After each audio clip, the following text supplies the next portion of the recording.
What's up, everybody? It's Matt Johnson. We are back again with the latest episode of Real Estate Uncensored. This is the place where we get actionable ideas, insight, and inspiration to turn your real estate career into a life of freedom. And we have a live Friday episode for you. We are back again. We've got the evil bald ninja, the Volpinator himself with us. We've got the junior grandmaster in the co-pilot seat, as he's where he so belongs. We're taking questions. It's a little bit of a random show, but I think we're going to get into some fun stuff because we're going to talk a little about how to deal with stress, some of our biggest pet peeves in real estate, what our biggest strengths are, and then we're going to take some miscellaneous questions, both from a bunch of the Facebook groups that we're a part of, some of the good questions that we've spotted over the last week or so, as well as questions that you may perchance ask us live. And so if you're watching here on Facebook, please put them in the comments so that I can bring them to everyone. So first of all, Greg Mcdaniel, my partner in crime. What's up, man? What's up, man? Oh, typical Friday, shoeless, sockless, wearing my camo shorts, taking listings, the typical day in the life. Be fair, that's every day. Yeah, that's not Fridays. I've never not seen you in cargo pants and shoeless and sockless. Oh, well, that's a funny story. What were we doing? Jackie and I were doing something, and she showed a picture to her sister, like, "Hey, this is what our outfits for whatever we're doing." And then she asked her sister, "So what do you think? How do you think that we look?" She's like, "Well, he dresses exactly the same thing every single day, but you look good." And I'm like, "Oh man, I'm really that predictable?" Oh man, you are now. I am Far now. cry from when we first met.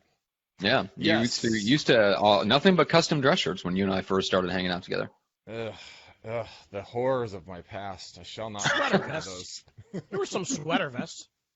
That was pre-show though. I never got to see the glorious sweater vest phase. I forgot. I assume it was magnificent. It was horrendous. Mm-hmm. It was like a car accident you couldn't look away from. And Gene, I see that you are muted because I think you are catching up on some meal prep. I don't know what you're doing over there. I think you've got chicken McNuggets. So if anybody's listening, Gene is mowing down because he needs some protein to handle me and Greg today, which I think is always a good policy. Show up with protein. That's a good policy for listening or being a guest on the show. All right. It's a great story. So let's do this. I want to start off with something small and tactical. So we don't want to hear about your sex life. Okay. Nicely done, Greg. Nicely done. Thank you. Man alive. That was a Matt Johnson quality rapid fire insult. And I'm jealous. I'm slightly jealous that you beat me to that. That's hilarious. I'm like, all right. Exactly where I'm going with that joke. Exactly. Okay. So here's the question. I got a lead, and they want to work with 5 different agents. I told them we all have access to the same info, and yet they insist on working that way. So they want to be like a Mormon with wives. They want to just have 5, just a handful, just hanging around if they should be, need to be available at some time. Oh my God. So Greg, how would you feel about being part of an agent harem for a buyer? I wouldn't. I have had that happen to me before, and they've been like, "Hey man, we want to work with, we want to interview or whatever, like 4, 5, 10 agents." And I said, "Okay, well, what are you looking for in an agent? Hey, what are the qualities you're looking for? I might not be the right agent for you. I want to save you some time." I immediately try to disqualify myself because everybody wants what they can't have. So you just immediately take it away from them, be like, "I don't know if I'm the right agent for you. What exactly are you looking for? I might not be the right one." "Well, what do you mean? Why wouldn't you be the right one?"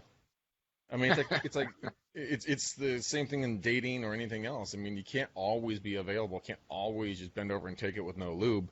You've got to be able to, stand on your own 2 feet and say, "Look, man, I'm not going to be just beat around. I need to know that I bring value, and I need to know that you're going to work with me exclusively. And if you're not going to do that, that's cool, man.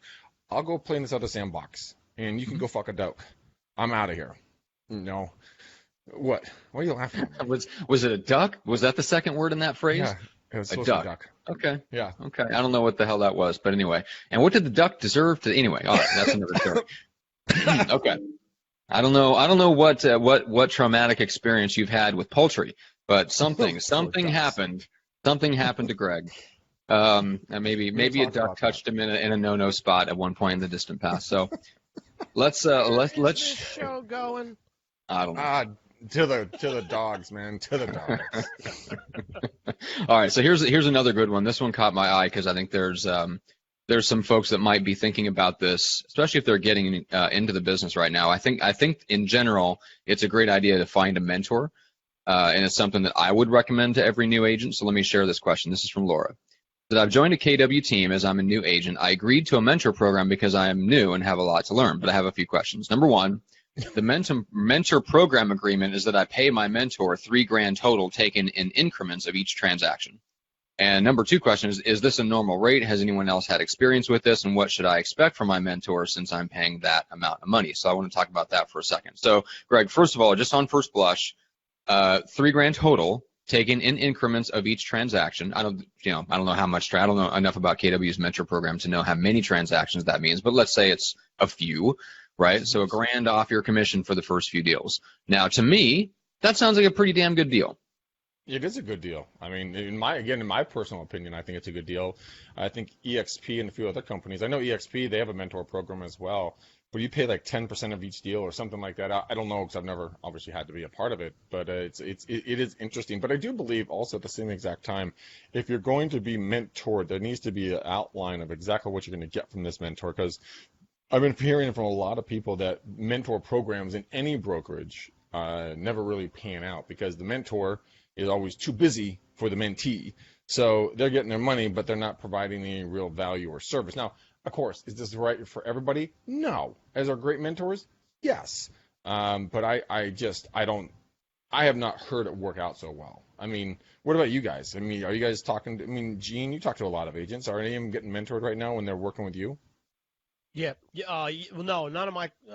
Actually, yeah, one I can think of who actually is a KW agent, but he's not using the KW mentoring program, and I know he's doing well. I can tell you from experience dealing with KW agents, they typically have a pretty good program. But what I would say is mentoring when you get a good mentor is not cheap, right? No. So I like the fact that they're letting you spread it across. But here's really what I think ends up being the big thing for me would be, first of all, make sure you're not tied in. What happens if after the second transaction you're getting nothing?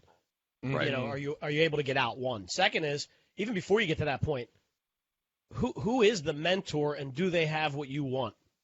So, in other words, they used to tell me in the real estate business, don't ever take advice from somebody that you look at and you go, I don't want what that dude has, or I don't want to be where, that guy's 45 years old and he's living on the street and he's trying to give me advice on how to purchase real estate. You got to, rethink that thing. So if this mentor, and the one thing I can say about KW, at least in the past that's worked for them, is if they match you up with a mentor that you don't jive with, they'll move for you. So I think the most important thing of all that is forget the money, because here's the reality. If you do what the mentor says and the mentor is actually where you want to be and knows what he or she's doing, it's going to be worth way more than $3,000 for you spread over a couple transactions. Yep. $3,000 I think is a really good deal, honestly. I agree. And if they're complaining about $3,000, we need to talk about their income stream and kind of their savings and their spending habits and everything else, because there's a lot of people out there early on, though, right? Well, $3,000 is $3,000, and nothing to sniff at. But it's not right? up front. Yeah. No. It's like spread out over actual money that you're making. So the question is just, does that mentor give you the best chance to make more money? I mean, to me, really, this is for a lot of people coming out of a regular job into being a real estate agent, this is one of your first true business building decisions where you have to make a judgment call on, investing something to get more back in the growth of your business later, because it just doesn't come automatically. Clients don't walk through the door, right? They don't. And if you don't, wait. Yeah, I know. Are you saying that clients don't just fall off trees in this business? Oh, I'm out of here. That is what I'm saying. Unless you're Greg Harrelson, yeah. And you've been nurturing them for 10 years with content through Infusionsoft, yeah, pretty much. Actually, I've been getting a lot of my business lately has been, and here's the funny thing, it's been through nurturing call leads and past clients through video. It's the craziest damn thing. Yeah, because we've talked about that before. Once upon a time, you were convinced that wasn't working. I was utterly convinced that viral was completely fucking a duck. I'm just going to go with that theme for the rest of the show. I thought you were mildly offensive today. Mildly. Yeah, ducks are really taking a beating in this episode. But you know what? I'll tell you one thing. I will tell you one thing. People are calling me and saying, hey, Greg, I've been watching your videos for X amount of time, X amount of months, years, whatever else. Sorry, I haven't stayed in contact with you as much as I should have, yada, yada. And I'm like, aren't I supposed to be apologizing for not staying in contact with you? But in theory, I am staying in contact because they're getting my emails every other week. So they're seeing my smiley face and they're hearing my charming voice, and they feel like they're still in like the inner circle. When in reality, I just haven't talked to them in fucking forever, and sometimes forget their names. But that's why I'm like, quickly go to the Eileen. What does the steel trap? Eileen, what is the person that lives on this street? What's their name? Oh, it's Bob and Mary. Oh, hey Bob. Hey Mary. Actually, the funny story, dude, the Grandmaster actually has done this multiple times. He'll see people in, like, Safeway or something like that. He'll call Eileen and be like, Eileen, who are the people on blah, blah, blah street? Oh, that's so-and-so, Terry. Oh, thanks. Okay, gotta go. Click. Hey, Bob, Stacy. That's what I use That's Facebook hilarious. for, dude. I actually literally did that in one of our convenience stores 3 days ago. I saw somebody walk in who I thought could be somebody, and before I went into the store, I pulled up Facebook, looked up the 3 people I thought it could have been, and figured out which one it was. Nice. I did. I'm looking forward to the day when we have just alternative reality, like augmented reality contact lenses, and I can just see a peek of your social profile just looking at your face, Gene, so I can know what we have in common, who our mutual friends are, if we've met before and the last time we talked, so that I literally don't have to remember anything about you ever again for as long as I can let that part of my brain go completely. I don't actually have to know you at all. It's going to be fantastic. This is the only problem, that when you get up into me, like when we're standing face to face and you see the peak of my social and you make this face, oh God, when you're standing in front of me and you make that, oh shit, oh hey Gene, how you doing, buddy? I was just checking you out and up the mountains with no shirt and a hot tub. Oh, that's right. That is true. Yes, please do. Please do. I want to go back to the mentoring thing again real quick. Okay, go ahead. Something else I thought of too. I think a big element ends up being, who's your mentor being mentored by? That ends up being a really good trick question, right? So if your mentor is not currently being mentored, that's a problem. Yep. And if they're being mentored by some of the best, that's probably a good thing, right? I think that's a great thing. You know, the funny thing is that for as long as I can remember, my dad and our team we've always had a coach. Always had a coach coaching us. And we didn't get like the cheapest version. We didn't go to like Ross and pick up a Ross or a Marshall's, style coach. We went to, Eddie Bauer or Macy's or whatever you want to call it, and, got the best that we could possibly get. And it paid off, because you really do get what you pay for. 100% of the time. And so if you are going to be mentored right now, please go, all in on it and really take advantage of the knowledge, because and I would add to that, get more value than you can in years. You can get it in months. Yes, 100%. And I would add to that, be thankful that they're willing to, and of course maybe KW structures it this way. But remember, if you're worth your salt as a real estate coach, you don't have to do it for free for a percentage at all. There are plenty of people who will pay you $1,000 or $2,000 cash money and write you a check to coach them. So be thankful. Like, if you get a mentor who's willing and they're actually good at it and they actually help you be successful, be thankful that they're not just charging you and making you cut them a check for $3,000 up front and then coach you, because that is the norm for coaches that are actually really good. So. Well, that's what I did with you. I mean, I made you pay me up front before we started doing video. So believe me, I've paid. Believe me, I've written many, many checks that I have. Paying. Yeah, exactly.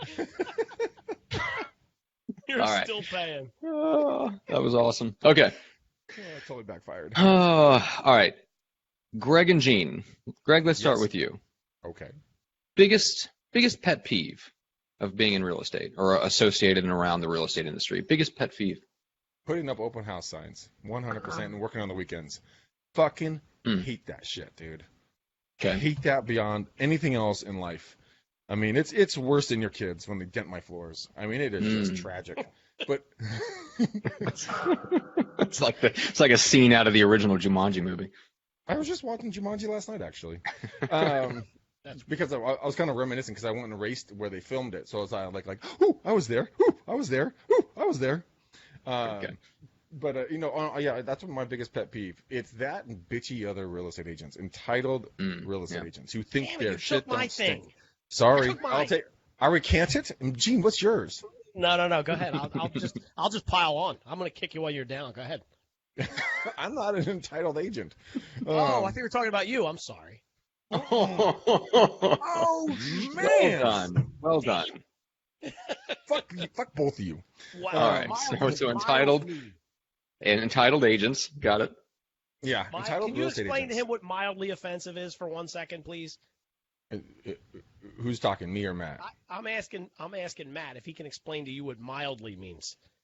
No, that's Greg. Greg does not have a dimmer switch. Let's put it that way. I don't. I'm either super offensive or I'm a love bug. One of the two. You're sleeping. Yeah, exactly. Greg is in terms of offending other people, Greg is a Ferrari. It's either parked or it's going 100 miles an hour. Makes sense. That's why the show does so well. I was gonna say I could spend the rest of the show just giving you analogies and metaphors for how offensive Greg is. All right, so pet peeves are working on the weekends, putting up open house signs, and dealing with lazy entitled agents. Yes, I completely agree. Although I don't know that I didn't do a lot of open houses. I probably should have done more of them. But yeah, I'm totally on board with that. Like installing a sign in the yard, I was like, oh my God, kill me now. Get me out of here. Like if I have to pick up a rubber mallet hammer, no. Like the things are already going off the rails. I did not inherit any of my dad's mechanical ability, and that extends to my inability to install yard signs. So let's go over to you, Gene. So you're involved in a bunch of different ways. So obviously you're involved on the marketing side. You work with real estate agents as clients, and you've invested. So you bought and sold and flipped and yada, yada, yada. So you've been on a whole bunch of different sides of real estate. What's your pet peeve? I would say the real estate agent in general. Can I say that? That is choked. Ow, that hurt. No, you know what? I mean, I probably could have a lot of them, right? I think one of the things I always see, the recruiting process makes me laugh. Everybody's brokerage is the best brokerage out there, and they're always on the cutting edge of everything. And last week they signed Jesus as the CEO, and you really need to sign up because of, all right, I get it. It's like here's the deal. Your brokerage might be the best for you, but I get that's a tactic, but it doesn't mean it's the best for everybody. I just don't want you jamming it down my throat, 24/7, right? Makes it look terrible. But that's one of the things. I think the other thing too for me is being in a business that services real estate agents. I think I don't want to use the word cheap, but a lot of real estate agents are more frugal than most, I think, and I think especially for the ones that are new in the business or really have never run a business before, it's hard for them to grasp the whole you need to put money in to get money out type scenario, and that can be frustrating because I think for me I'm a giver in a lot of cases where I give away a lot of my time for free, and I've seen that threshold where that then becomes expected, and that's annoying. Right. That annoys me. Like, how about a thank you and I'll pass your name along to everybody else. I'm done bugging you now. That sounds awful, right? But I mean, for me, that's one of my pet peeves for sure. No, I completely agree with you. I mean, when it comes to recruiting, I think it is very much like, hey, I have the best brokerage on earth. I mean, my past brokerage, they claimed like, oh, we're like a family. Well, if we're like a family, we're a dysfunctional alcoholic family because, our CEO would only come around after something went bad, then bitch slap us, verbally, and then storm off. He's like a seagull manager. Came in, made a lot of noise, shit on you, and then flew away. And that's the thing, like, oh, we're family, we're number one, yada yada. They're ultimately going down because they don't have the culture.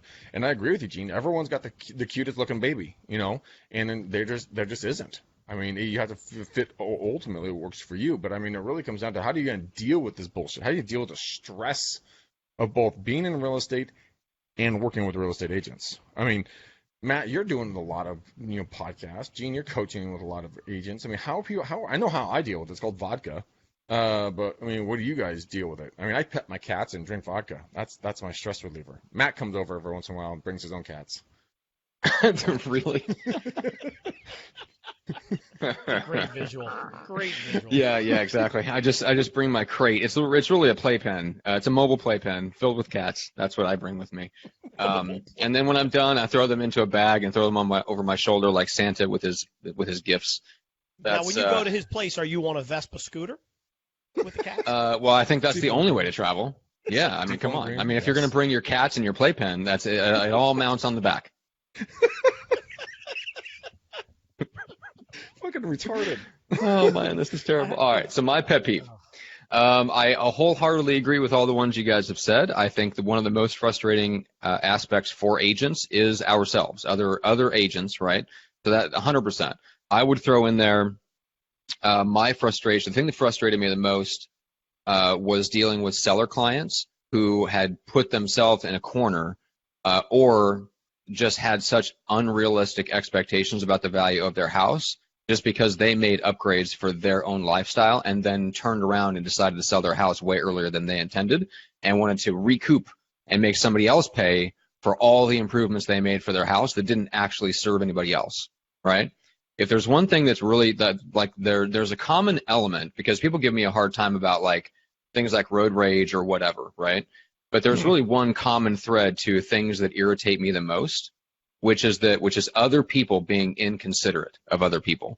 Now, if some of that in being inconsiderate splashes on me, then it irritates me. But I'm actually not just like, I don't get road rage for somebody who, slows down to turn in front of me and uses their turn signal just because they inconvenienced my life. Like, I get upset when I see people being inconsiderate. So like when I ran up against sellers, I should say, that their expectation was somebody else pays them back for the money they put in their house to make it customized for them. That to me is being inconsiderate of other people, prioritizing your life, not cleaning your house for showing, just like all that stuff. It's just being inconsiderate of other people. There is a phenomenon that's going on in San Francisco right now, which is, I think it's gone on for years, but you want to talk about inconsiderate. People will literally stop in the middle of the street and park in the middle of the street or just turn on their hazards and just stop like they're going to run in to grab like a soda from the Safeway or 7-Eleven or something like that.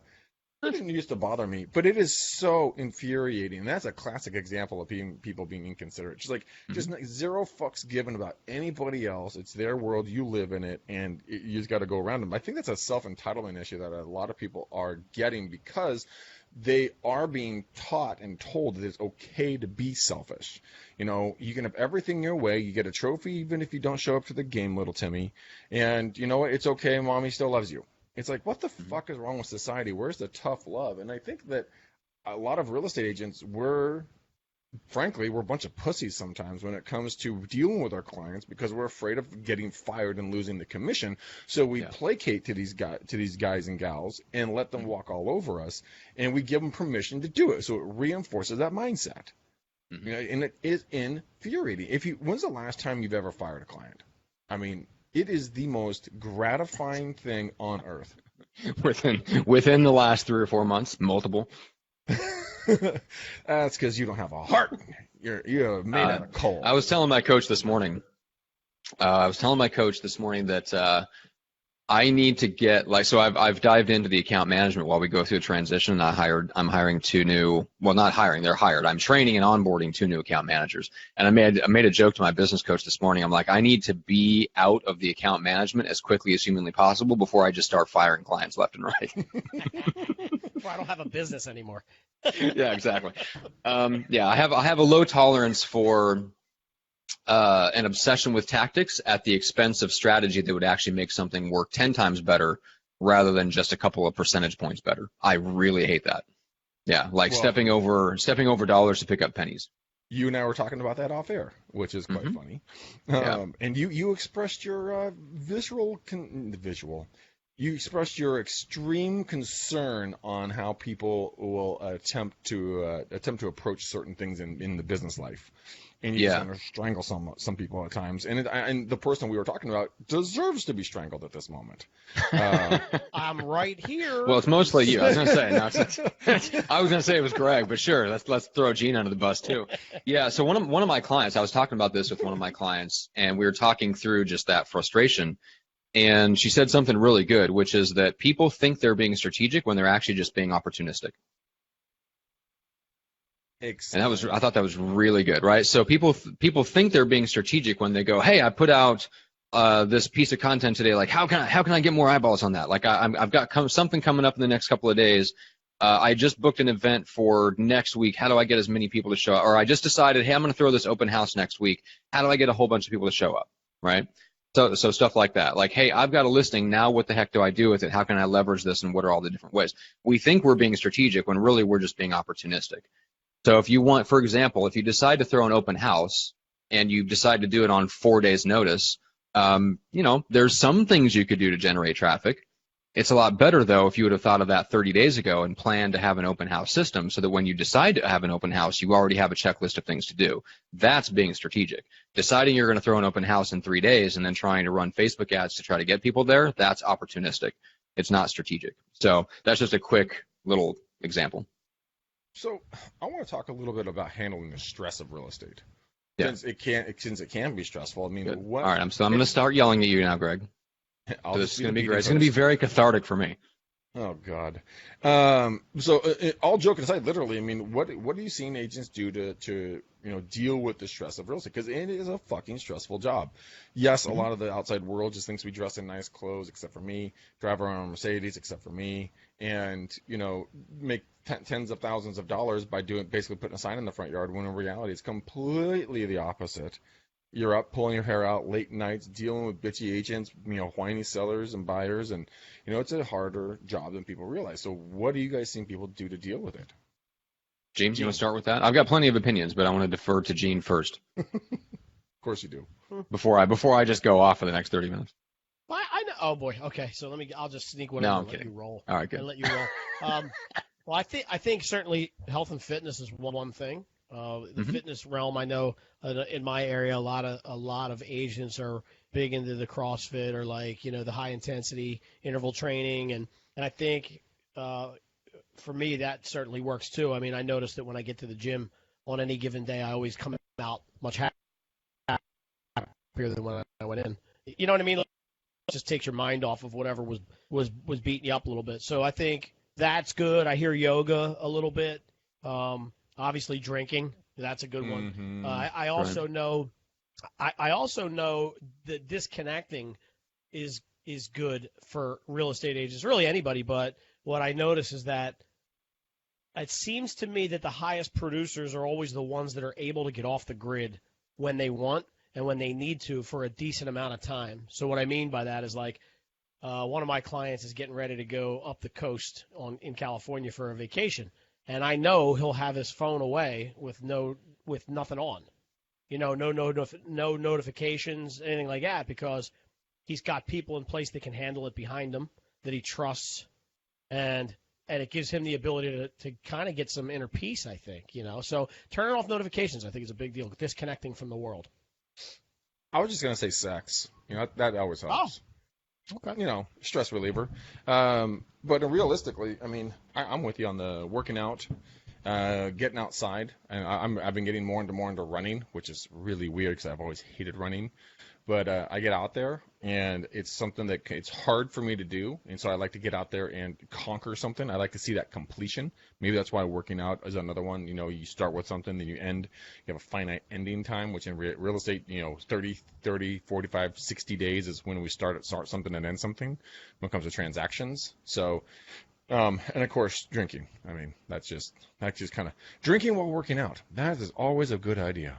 Well, I'm drinking while working out. That's my Barbells and Brews podcast.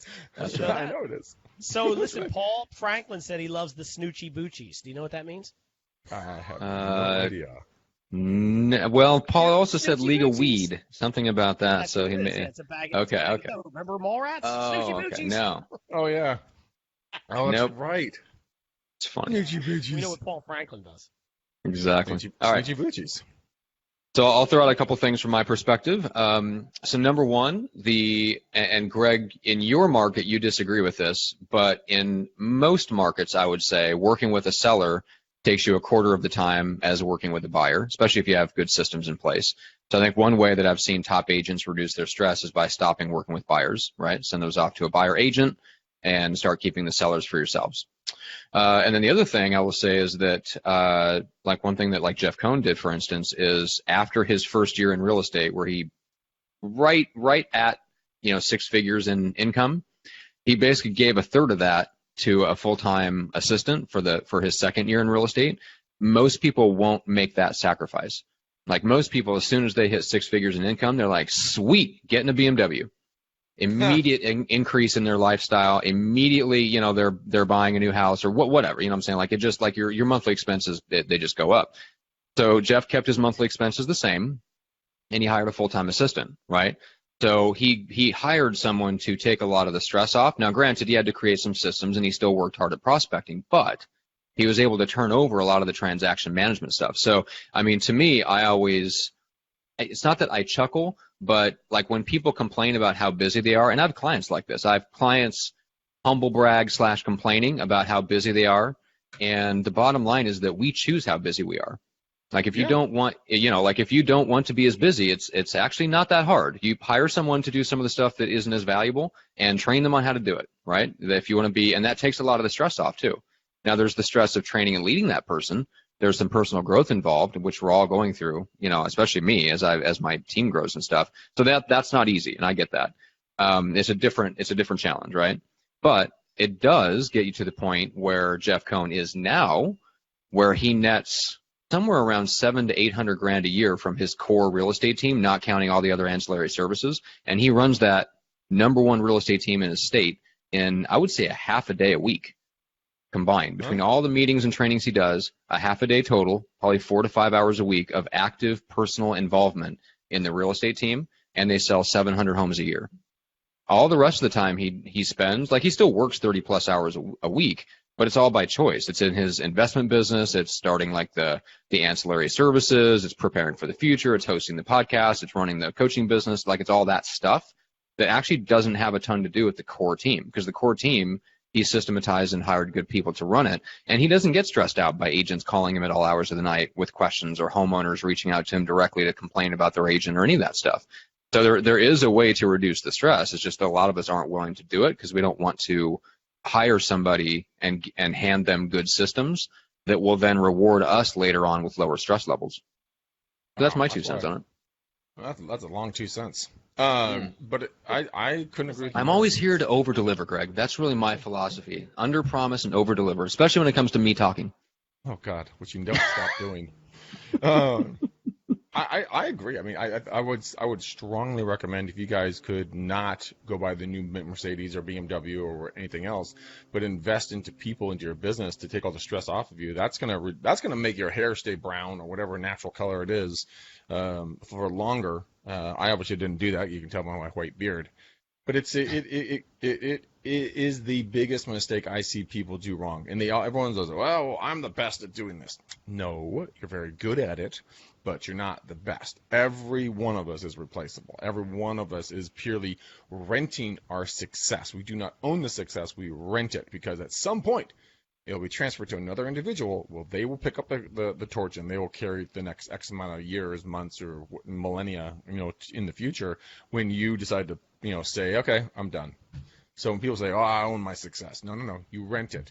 So why not rent it with someone by your side, or a couple of people by your side, so you can go have a longer run at this success instead of burning out? Because if you try to do it all yourself, guaranteed, okay, now I'm not going to guarantee shit, but high probabilities that you will burn out within 10 years. 100%. Yeah, so it's up to your you. dad says it's always a 7-year cycle. It is. 7 years, and all of a sudden you just want to pull your hair out and go, set yourself on fire with gasoline and go running into the woods naked. That's basically what it's in the 7 years. I know, and the woods is one of the worst places to be naked. Don't you find that cycle in everything, though? That's not just real estate. Yeah, I mean, it might. I don't know. That's a good question. I don't know if that's you might find similar numbers in like the franchise world or something. I mean, the small business world in general, it's more like 5 because they just fail. You know what I'm saying? They just flat out close their doors and go out of business. So, okay. So let's close out with a couple of shorter, quick hit questions. And before we do, a round of where the hell do people connect with us? So, Gene, first up, how do people connect with you? GeneVolpe.com.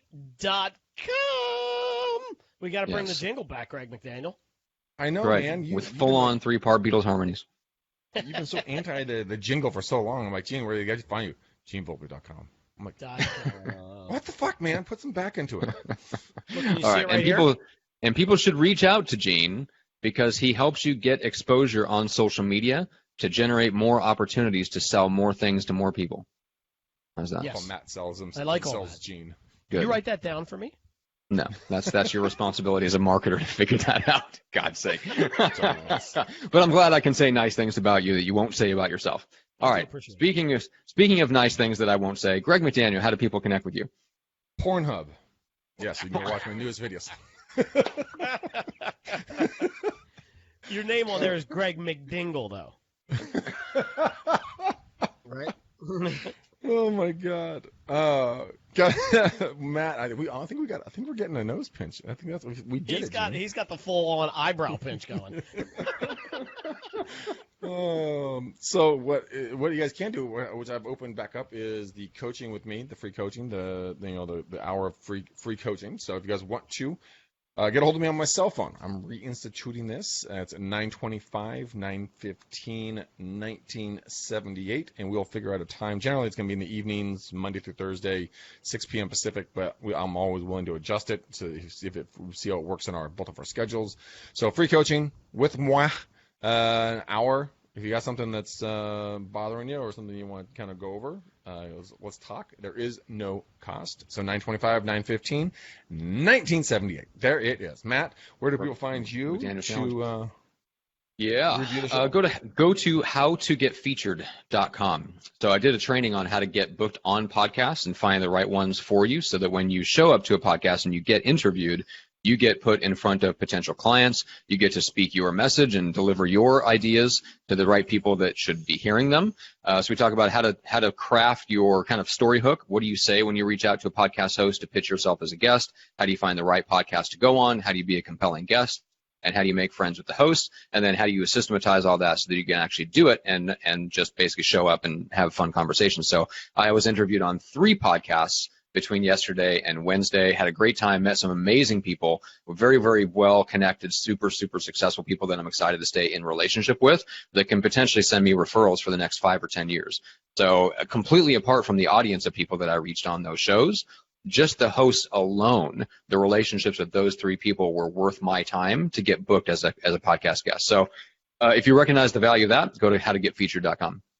So I like that. There. Or we can go to Book of Vic Johnson.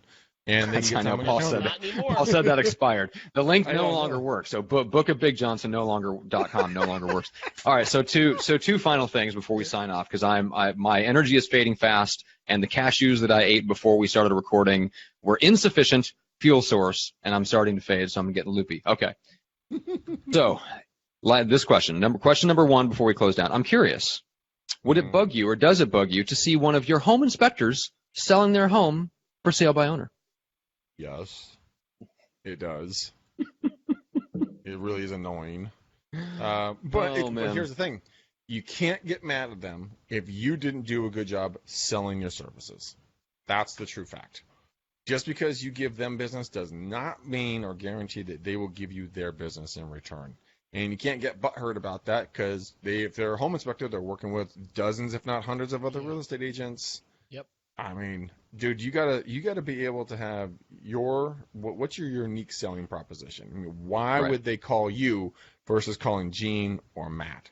What if you can't identify that clear as a bell? So a 3-year-old would be like, oh, why should I hire Greg? Oh, because of this. Oh, okay, cool. Now I know why. If a 3-year-old can't get it, you're sure as shit not gonna have a very good chance with the other people. So that's my answer. True. Yeah, I mean, I also think you can't necessarily blame them, because home inspectors deal with agents, and the more they deal with the general population of real estate agents, the more they probably come to believe that there's not a lot very special about what they're doing, because the majority of agents don't do their job at a high level. Let's be honest, right? So why wouldn't a home inspector think he can do just as well? He probably knows more about homes than the average agent. And the average agent doesn't exactly inspire a lot of respect in terms of their sales and marketing acumen. Because if they did, this podcast would not have a need to exist. Yes, it would, Matt. Yes, it would. Okay, don't you ever say that to me. I mean, my home inspector, Paul Mazzetta. I mean, I think I would have a fairly decent shot at having him sell his house for me, and here's the reason why. We both like the Giants. I'm a founding member of the Gotham Club, and he has season tickets, and so whenever possible, we'll give the other person access to the. I give him access to the club. He gives me access to his tickets. So it's a very symbiotic relationship, to the fact that his team called up and asked me to donate 4 tickets to the club for a raffle and a charity he was attending. And so that's just another way for us to work together. So if you can find some sort of similarity or just build a relationship outside of business, that's going to give you a much better opportunity to get the actual real business when it comes down to it. So, yeah. Cool. That's about it. Okay. So last question, and this one just made me chuckle, so I don't know how much you want to comment, but I thought this was hilarious. What do you think when you see in the MLS, under the section of directions to the home, the agent says, quote, use GPS? I've never seen that. Use GPS. That is one lazy sack of bones. I agree. mean, what's this corner intersection with this corner? Come on, really? Can you imagine, Gene, if you were trying to sell your services like that? Like, hey, I'd like to sell you some marketing services. Would you like to get in contact with me? Yeah, I'm out there. Just, Google me. Google me. I think that's how I have been selling my services. Well, I know, but you have a unique name. It would be like me saying that. It would be like saying, hey, just Google Matt Johnson. You'll find me. Like, yeah, no, you won't. No, I get that. And by the way, I don't have a website. I mean, when I say find me, I mean literally come find me. Like, you have to come find me at my place of work or home in order to convince me to let you hire me. That's about the equivalent of that. You use the GPS. Good Lord. Okay. That's great. Oh man, some people need to be publicly flogged, and I feel like that person is one of them. So I got a huge kick out of that question. Anything else that we needed to say, do, or think before we wrap this episode up for the day? Nope. Color bow tie. All right. Oh, yep, yeah. Color of the bow tie. Let's see. I'm gonna go with what do I spy? What do I spy with my little eye? I don't know. I'm gonna go with a cool ocean blue. Ooh, I like that because I'm looking at my Hawaiian Spartan race medal, and it's a nice Hawaiian cool ocean blue. Oh, there you go. See, that's how it goes. I agree with you. All right, guys, we love you to pieces. Matt likes you. I love you. Gene loves you. Appreciate you guys watching and listening to the show. If we can help you in any way, make sure you take down Matt's number. He will be prompt in responding to you. And no, he won't. Who are we kidding? No, he won't. But I will. So call me 925-915-1978 if you guys want to get on the coaching schedule. Until then, peace out, my ninjas. We are gone.